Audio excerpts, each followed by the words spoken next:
शिव उसको देखते, तारकासुर शिव जी को देखता, पर शंकर भगवान के सामने तारकासुर का कभी युद्ध शंकर जी से नहीं। सारे देवताओं का हो गया पर शिव का नहीं। हमने पहले भी कथा में कहा है, आज फिर कह रहे हैं, शंकर भगवान का कोई दुश्मन नहीं है, कोई दुश्मन नहीं। शिव का कोई द्रोही नहीं, शिव के सब प्रिय हैं। नाग, असुर, किन्नर, मनुष्य, राक्षस, देवता, गंधर्व, जितने जीव, थलचर, वायुचर, जितने जितने जीव हैं, जितने जितने भी हैं, सब भगवान शंकर के प्रिय हैं।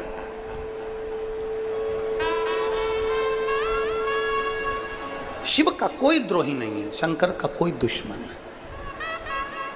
और संसार में जन्म लिया है, मृत्यु लोक में अगर हम पैदा हुए हैं, संसार में अगर हमारा जन्म हुआ है, मृत्यु लोक में यदि हम आए हैं, तो प्रयास करना, हमारा जब जन्म हुआ था तो क्या कोई हमारा दुश्मन था? जम के बोलो जी हो, था कोई दुश्मन? नहीं। जब हमारा जन्म हुआ था तब हमारा कोई द्रोही था? नहीं। जब हमारा जन्म हुआ था माता की गोद में हम सोते थे, ना हमारा कोई दुश्मन था, ना हमारे साथ कोई दुश्मन पैदा हुआ, ना हमारे साथ में कोई द्रोही पैदा हुआ। जितने बनाए, कोई कोई दुश्मन आपके कारण बन गए, कोई कोई दुश्मन आपकी उन्नति के कारण बन गए। आप आगे बढ़ गए तो लोग ईर्ष्या कर रहे हैं।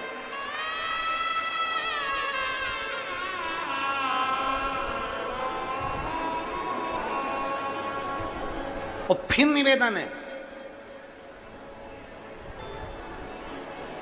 चाहने वाले जिंदगी में कम हो जाएं, चल जाएगा। चाहने वाले जिंदगी में कम हो जाएं, चल जाएगा, पर अपने निंदक, बुराई करने वाले, अपने दुश्मन कम नहीं होना चाहिए, तब आनंद नहीं है। चाहने वाले कम होंगे चलेगा, पर निंदक कम नहीं होना चाहिए। निंदक कम ना हो तुम्हारे, तुमको अपशब्द कहने वाले कम नहीं होना चाहिए। क्यों?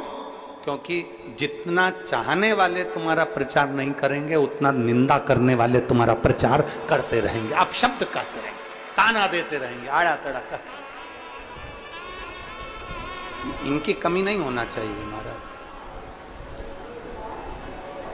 इनकी कमी ना हो। भगवान शंकर का कोई दुश्मन नहीं, शिव का कोई द्रोही नहीं, शिव का कोई दुश्मन, भगवान शंकर का कोई द्रोही नहीं है, कोई दुश्मन। सब जितने भी हैं शिव के प्रिय हैं। सांप में जहर भरा होता है, जहरीला सर्प होता है, पर शंकर का प्रिय है। बिच्छू में जहर होता है, पर बिच्छू शंकर का प्रिय है। समुद्र खारा होता है, पर शंकर का प्रिय है। गंगा निरंतर कल कल बहने वाली, ना जाने कितने उपद्रव करती हुई, कहीं इस छोर से कहीं उस छोर तक जाने वाली, शिव की प्रिय है। नंदी, भृंगी, श्रृंगी, भूत, प्रेत, डाकनी, पिशाचनी, चुड़ैल आदि जितने जितने हैं, शंकर के सब प्रिय हैं। शिव का कोई द्रोही नहीं, शंकर का कोई दुश्मन नहीं,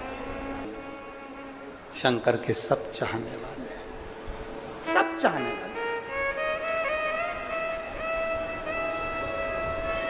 एक कथा आती है, बड़ा सुंदर एक संवाद आता है।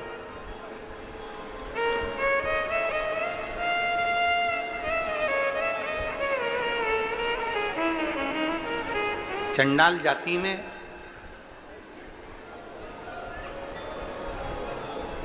एक कौर नाम की एक स्त्री, चंडाल। अब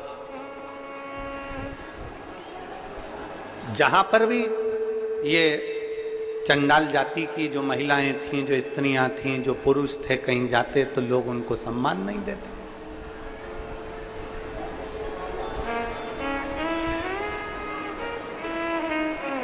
अब देखिएगा जरा शिव कथा क्या कह रही है। कोई इनको सम्मान नहीं देता।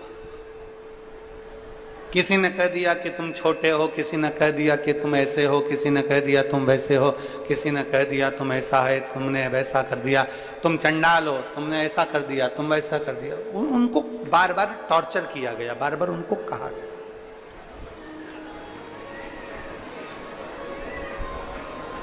चंडाल जाति में वो महिलाएं बेचारी आंख में आंसू भरी। अब हम क्या करें? हमें थोड़ी ना मालूम कि परमात्मा ने हमको कहां जन्म दिया।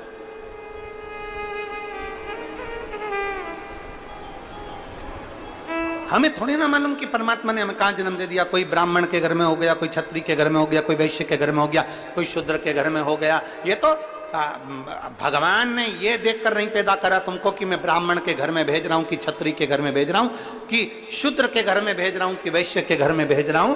भगवान पृथ्वी पर जन्म देता है तो हमारे कर्म के अनुसार देता है।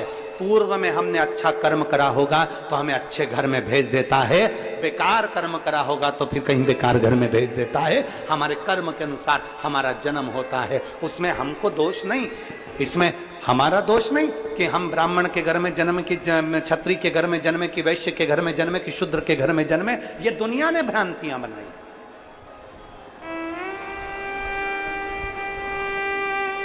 आज जो राष्ट्र को बांटा जा रहा है ना, ये जातियों में बांटा जा रहा है। इस जाति के लोग ज्यादा हैं, उसको पकड़ के रख लो। इस जाति के लोग ज्यादा हैं, वहां पर इनका दबदबा ज्यादा है, इसको पकड़ के रख लो। वहां उसकी जाति के लोग ज्यादा हैं, उसको पकड़ के रख लो। केवल जातियों में लोगों को बांटा जा रहा है, केवल जातियों। और शास्त्र कहता है, शिव महापुराण की कथा कहती है, शंकर की कथा कहती है, शिव कथा कहती है। जाति से बाहर निकलो और अपने आप को बलवान बनाकर कहो कि हम चाहे ब्राह्मण हो, चाहे क्षत्रिय हो, चाहे वैश्य हो, चाहे शूद्र हो, उससे पहले हम सनातनी हिंदू हैं। ये सब बाद में है, पहले हम सनातनी हिंदू हैं। ये सब कुछ बाद में है। जातियों में लोग बांटेंगे पर हमें बंटना नहीं, हमें सनातन धर्म की अग्रणता रखना है।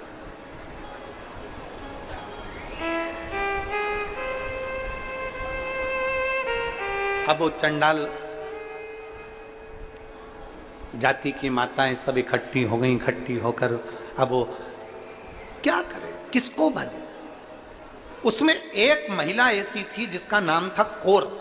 अब वो कौर महिला ऐसी थी कि जितनी भी उसकी जात की माताएं थी सबको बिठाकर पार्वती जी का, शिव जी का गुणगान किया करती थी, शंकर भगवान को भजा करती थी, माता पार्वती का स्मरण किया करती थी, शिव का स्मरण किया करते थे। क्यों? कारण क्या? क्योंकि शंकर भगवान देव अधिदेव महादेव, भगवान शिव एक ऐसे हैं, भगवान शंकर एक ऐसे हैं जो सबके हैं, पशु के, पक्षी के, जलचर के, थलचर के, वायुचर के, सबके हैं। शिव केवल एक ऐसे हैं जो सबके हैं, सबके हैं। और उठाओ शास्त्र, शास्त्र में आपको देखने को मिलेगा, शास्त्र में आपको पढ़ने को मिलेगा। अगर हमारी वाणी पर भरोसा ना हो तो एक बार शिव महापुराण की कथा गीता प्रेस गोरखपुर की लेकर आओ, उसको पढ़िए। और कुछ ना पढ़ सको तो 12 ज्योतिर्लिंग की कथा पढ़िए। 12 ज्योतिर्लिंग की कथा में आपको मिलेगा भगवान राम शंकर भगवान की स्थापना करते हैं।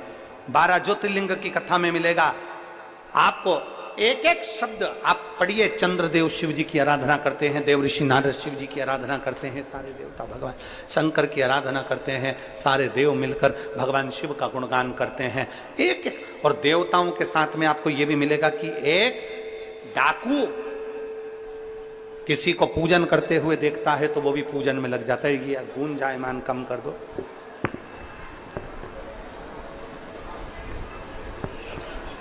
एक डाकू भी शिव की आराधना करता है।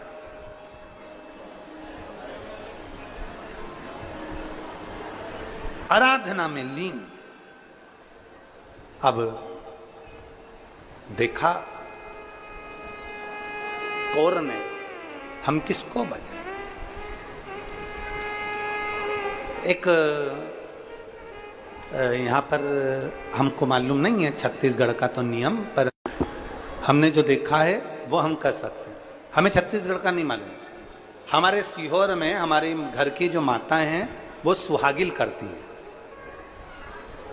यहाँ करती हैं सुहागल करती हैं। तो उसमें क्या करती हैं, एक मिट्टी का ऐसा ढेला बनाकर पाटे पे रखती हैं, उसमें सिंदूर डालती हैं और सुहागिलें करती हैं। उसमें कुछ कुछ रखती हैं, ऐसी माताएं चारों तरफ बैठ जाती हैं सुहागवती, और फिर सबकी गोदी में वो दिया जाता है और वो पाटे पर जो सिंदूरा रखा जाता है उस सिंदूरा में से वो मांग में सिंदूर भरती हैं। अब यहाँ होता है कि नहीं होता हमको नहीं मालूम, पर हमने देखा है। आपके इधर होता होगा, होता है? अच्छा ठीक। क्या कहते हैं इसको, गोरनी की सुहागिल? सुहागल कहते हैं, ठीक।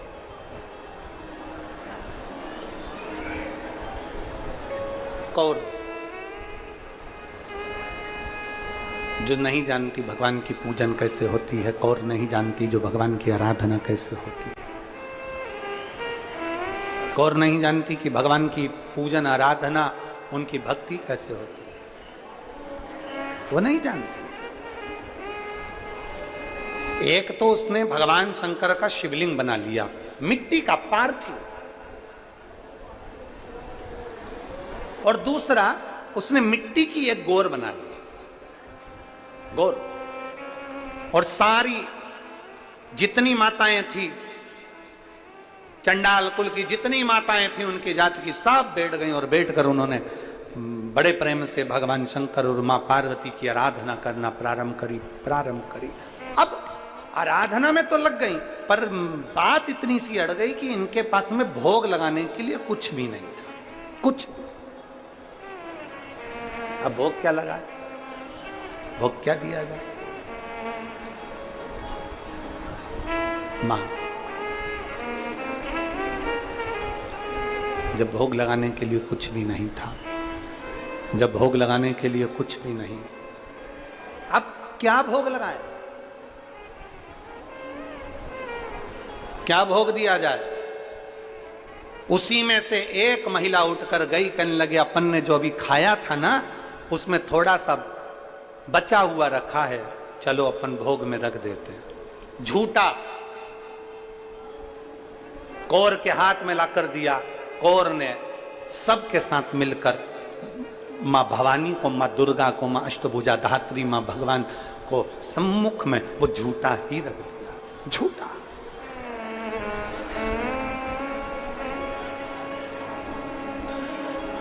भगवान शंकर देखकर बड़े प्रसन्न हो गए, बहुत प्रसन्न। जब मेरे महादेव प्रसन्न हुए, मेरे भगवान शंकर जब प्रसन्न हुए, मेरे देव अधिदेव महादेव जब प्रसन्न हुए, अधिक प्रसन्नता शंकर जी के चेहरे पर थी। तो पार्वती जी ने पूछ लिया, आप इतने प्रसन्न कैसे नजर आ रहे? इन्होंने तो झूठा सामान का भोग लगाया, झूठन का भोग लगाया, और आप प्रसन्न दिख रहे। इन्होंने तो झूठन का भोग लगाया है और आप प्रसन्न दिख रहे हो। झूठन का भोग लगाया और आप प्रसन्नता दिखा रहे। शंकर भगवान कहने लगे, कोई कोई भक्त ऐसा भी मिलता है जिसके पास कुछ नहीं होता तो अपना ही खाया हुआ भगवान को समर्पित भी कर देता है। कोई कोई भक्त ऐसा मिलता है, कोई कोई भक्त ऐसा मिलता है। पार्वती जी कहती हैं, प्रभु तो क्या मुझे स्वीकार करना चाहिए?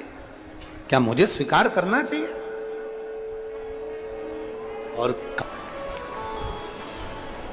भगवान के सम्मुख में जैसे ही दिया, पार्वती जी हंसने लगी।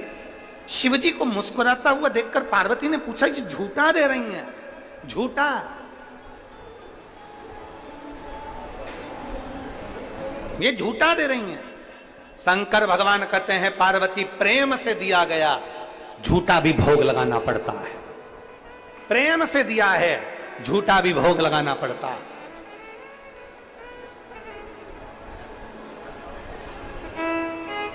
झूठा?